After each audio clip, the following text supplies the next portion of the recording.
Alors une maman est liée à son enfant physiquement à la naissance par le cordon ombilical, qui est coupé physiquement, mais qui reste actif énergétiquement longtemps. Et d'ailleurs, dans certains cas, il est actif jusqu'au décès de l'un des 2.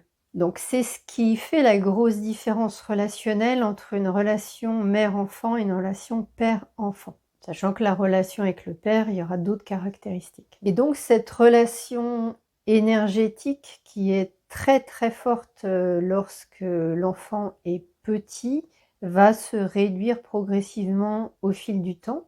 Et en général, au stade de jeune adulte, il est toujours présent, mais il vient créer un peu de confusion puisqu'il est quelque part antinomique avec la prise d'indépendance qui se fait à cette période-là de la vie pour l'enfant. Et donc c'est comme s'il y avait une relation ambivalente entre la mère et ses enfants et vice-versa, puisque d'un côté il y a ce lien d'attachement énergétique qui reste assez marqué, et il y a un besoin, une volonté, une aspiration à être autonome ou indépendant. Et ça vient créer en fait des frictions à ce niveau-là. Mais au bout du bout, en fait, lorsque l'enfant devenu adulte va prendre son autonomie pleinement, il va y avoir une sorte d'autodégradation, d'amenuisement en fait de ce lien énergétique qui découle de ce cordon ombilical